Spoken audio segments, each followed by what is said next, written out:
솔직히 말씀드려 설교 준비가 쉽지 않았습니다. 자꾸 제 마음이 성경에 있다가도 자꾸 뉴스로 자꾸 가는 거예요.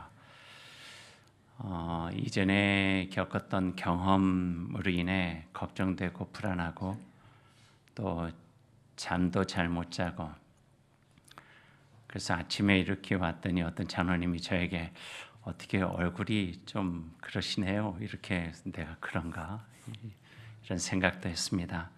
저뿐만이겠어요. 우리 모두가 다 그런 시간을 우리가 한 주간 동안 보내왔던 것 같습니다.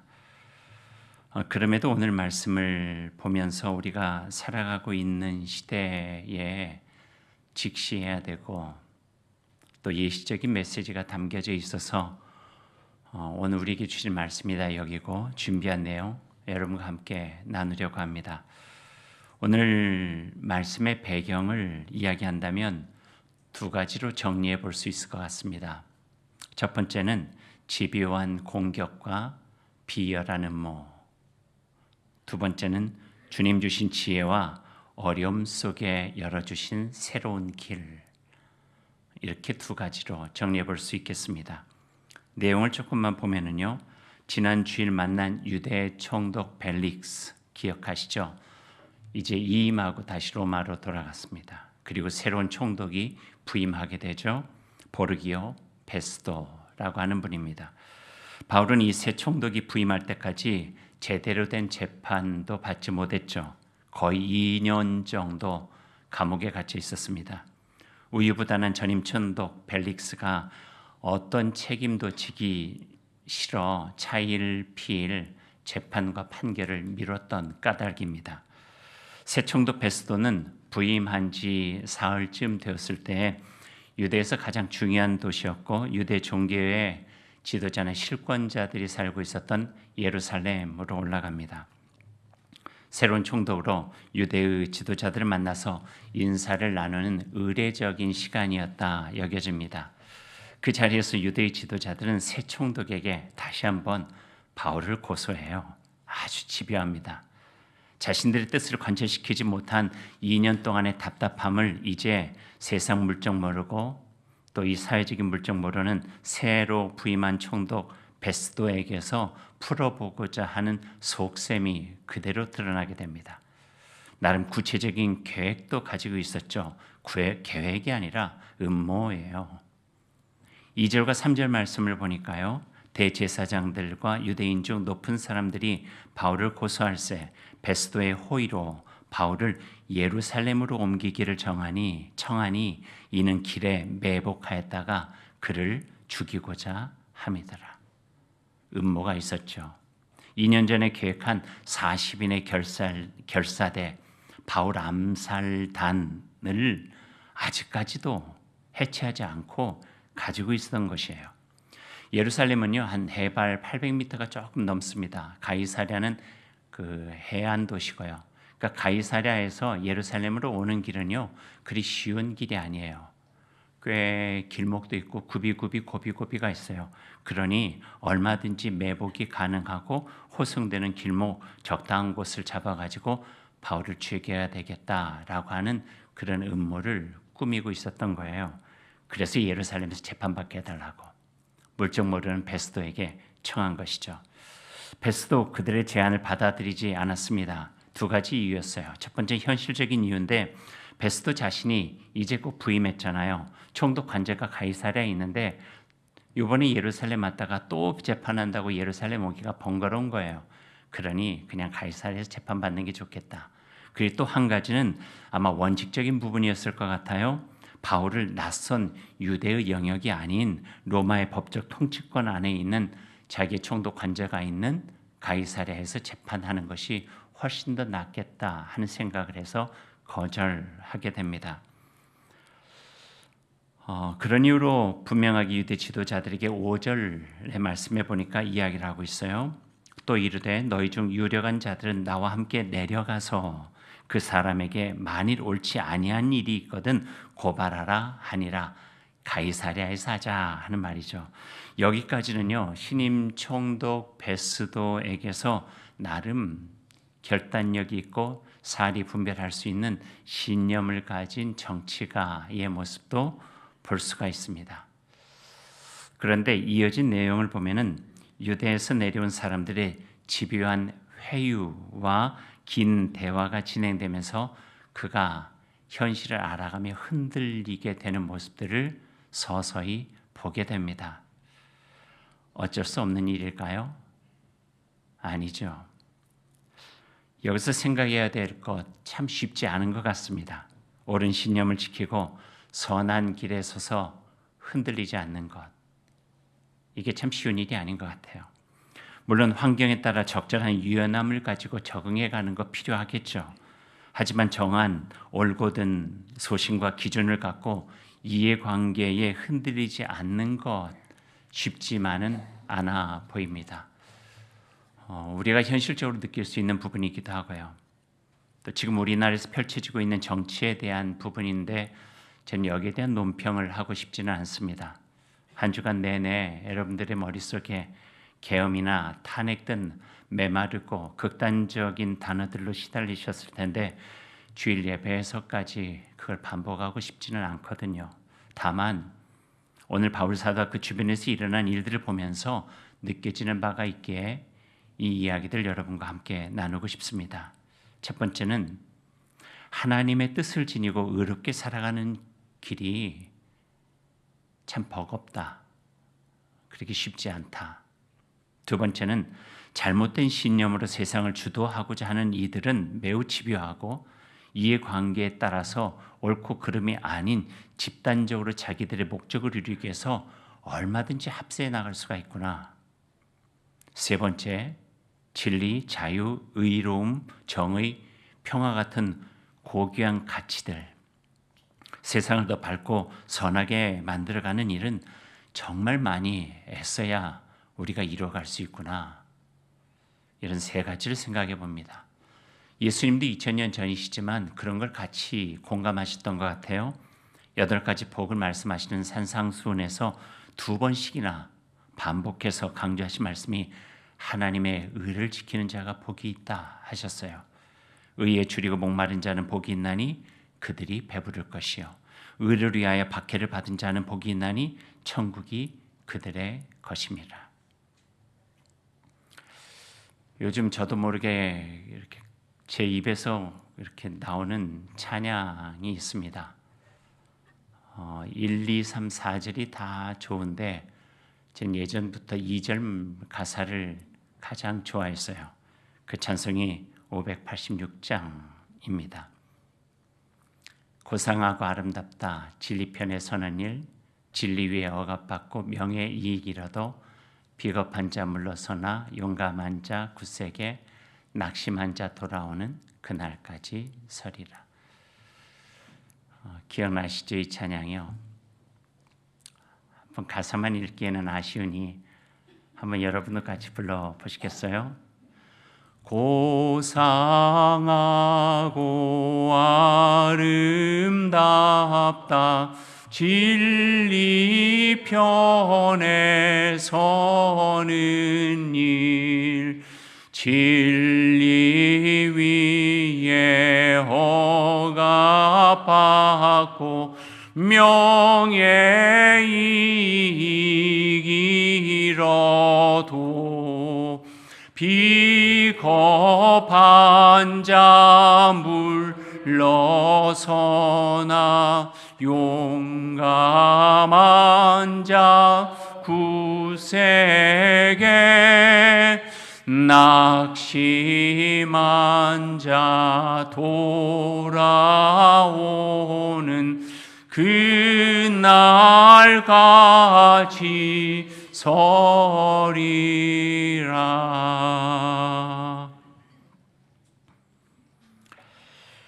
예루살렘에서 한 주간 조금 넘게 머물게 된 신임 총독 베스도 다시 총독 관저가 있는 가이사랴로 내려왔습니다.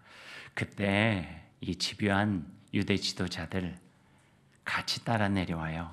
그래가지고 자신들이 목적하고 있었던 그 바울을 다시 재판장에 세우기 위해서 고소합니다. 사도 바울이 받게 되어지는 세 번째 재판이죠.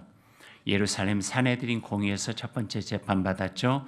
이전 총독 벨리스 앞에서 두 번째 재판 받았죠. 그리고 2년 만에 오늘 신임 총독 베스도 앞에서 재판을 받습니다. 재판이 시작되고 먼저 고발인인 유대인들이 고발에 대해서 진술을 하기 시작하는데 내용을 보니까요, 조금 어설퍼요. 7절 말씀 한번 읽어볼까요?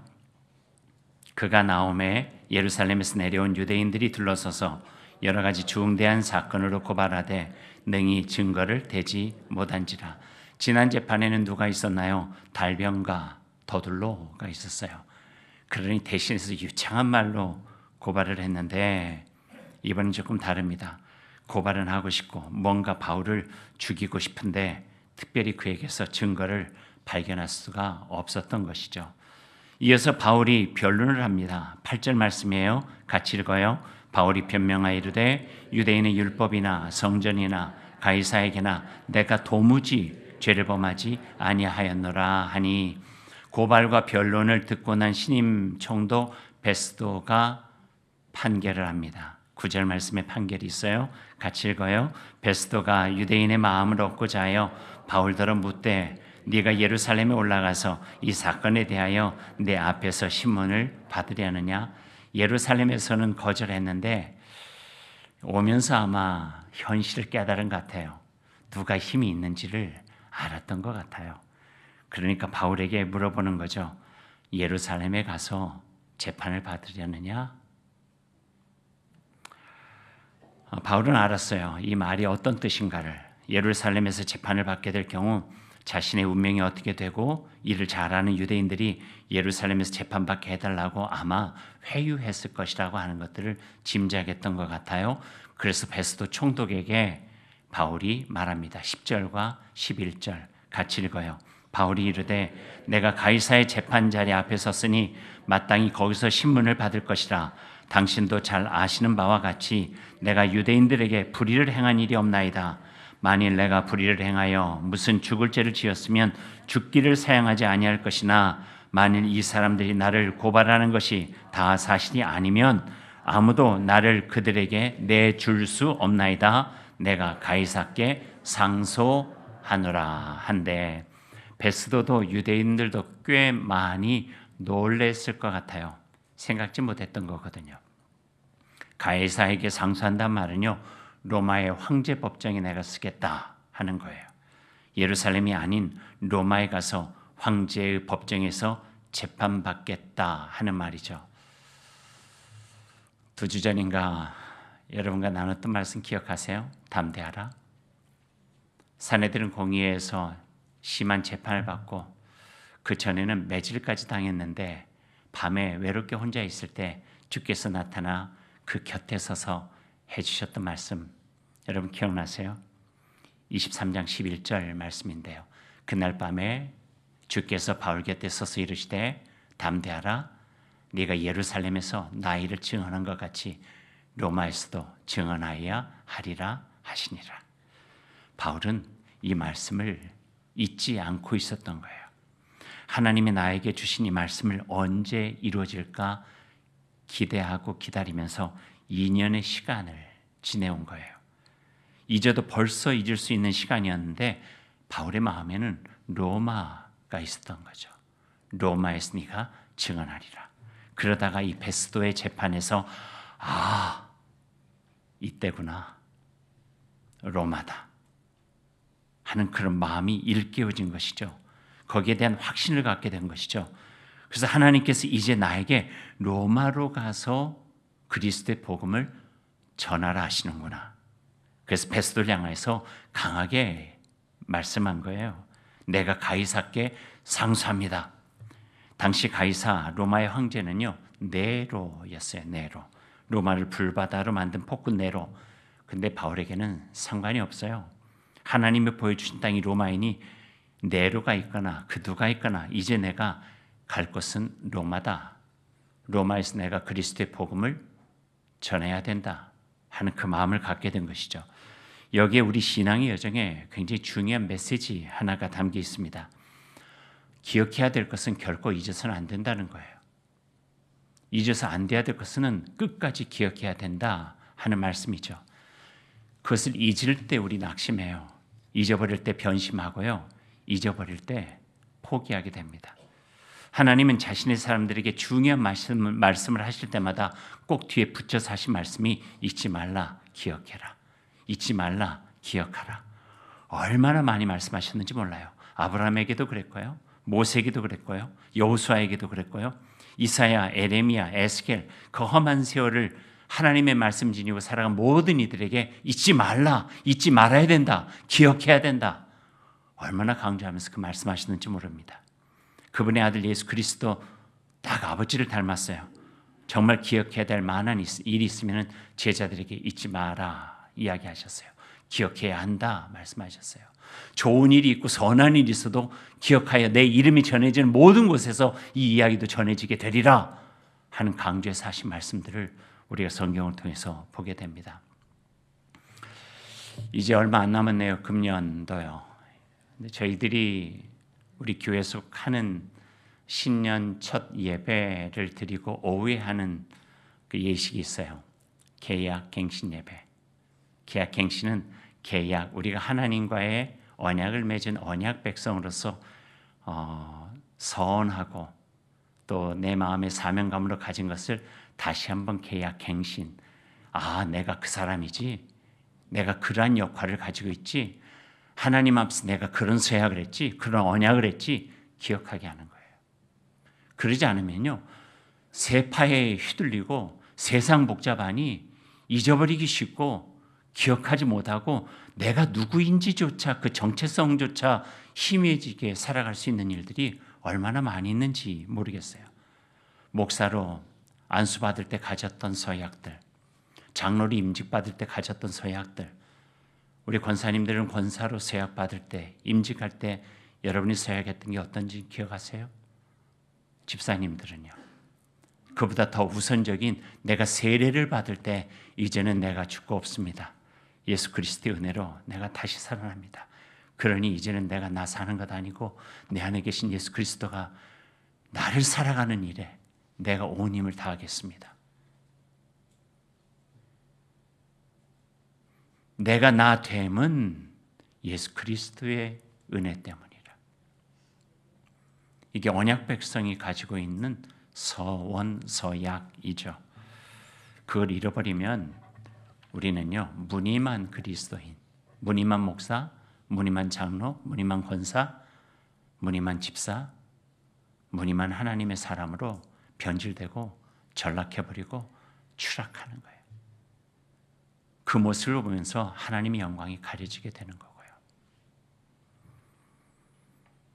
그리스도인이라는 자신의 정체성을 지니고 있다고 하는 것은 세상이 아무리 혼탁해져도 맑은 물줄기를 뿜어낼 수 있는 샘이 되어야 된다는 것을 잊지 않는 것이고, 세상이 아무리 어두워져 사리분별하지 못하고 위기 가운데 있을지라도 작은 촛불 하나라도 밝혀 그리스도께서 먼저 가신 살 길과 갈 길을 나도 함께 따라간다고 하는 그 고백 속에서 시작한 것이 그리스도 신앙의 언약이거든요.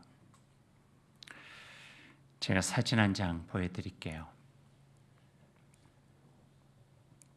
독일 그 헤르누트에 있는 바닥에 깔려있는 비석이에요.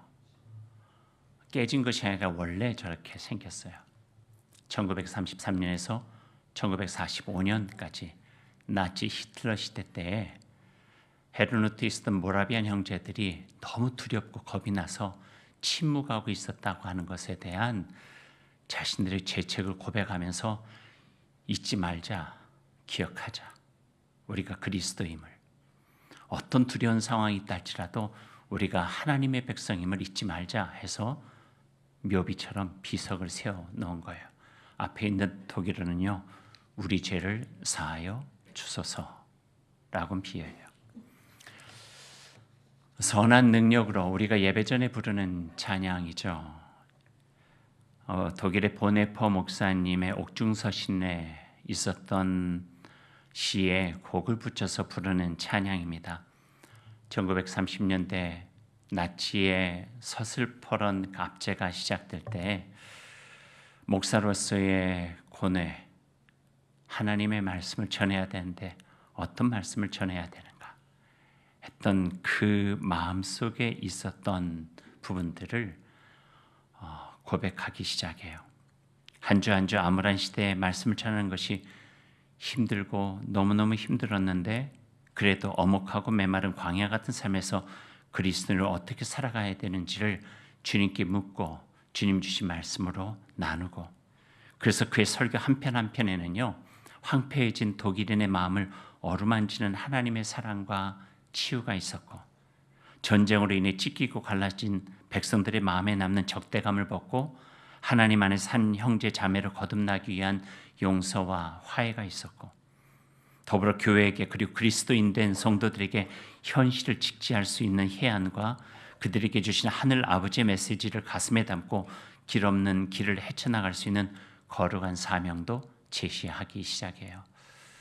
그때 전했던 15편의 보네퍼 목사님의 설교문을 모아서 설교집을 만들었는데 그 설교집의 제목이 교회가 세상에 소망을 말할 수 있을까 였습니다.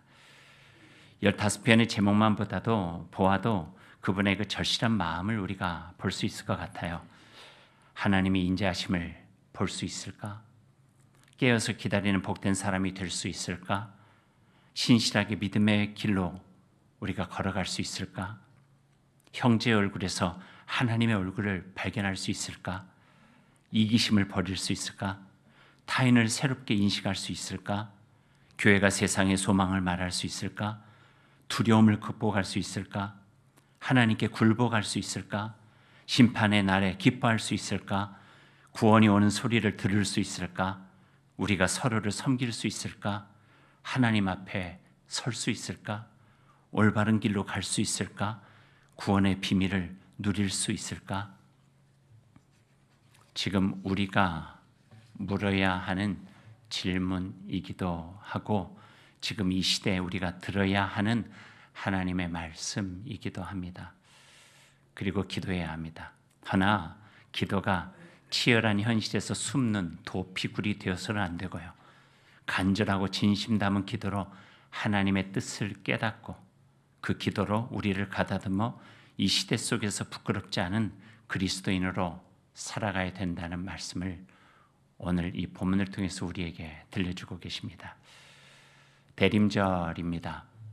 빛을 밝히는 계절이죠. 내 안에 있는 빛이 어둡지 않은가 살피는 계절이 대림절입니다. 내 안에 있는 주님의 빛으로 마음을 밝혀 나의 삶을 밝아지게 하는 계절이 대림절입니다. 내 마음을 말씀의 빛으로 밝혀서 세상에서 빛과 같은 존재로 살아가야 되는 계절이 대림절이요, 십자가에서도 환하게 밝히셨던 예수 그리스도의 그 온전함으로 우리를 새롭게 하여 이 대림절에 빛의 자녀로 설 수 있어야 되는 하나님께서 우리에게 주신 그 권면이 바로 이 대림절 말씀을 통해서 들려주고 있습니다. 그 대림절 빛의 자녀로 자녀답게 살아갈 수 있는 저희가 되었으면 좋겠습니다. 그 빛이 지금 암울하고 불안한 우리나라와 이 시대를 밝혀주시기를 간절한 마음으로 절실하게 기도드립니다. 주님께서 우리보다 한 발 앞서 그 어두운 세상 가시고 죄의 악을 이겨내시고 죽음의 자리까지도 부활하심으로 밝혀주셨듯이 주님 예수 그리스도를 따라 나아가는 담대함과 두려워하지 않는 귀한 용기를 가지고 신실한 주의 백성으로 살아갈 수 있는 우리가 될 수 있기를 간절히 소망합니다. 기도하겠습니다.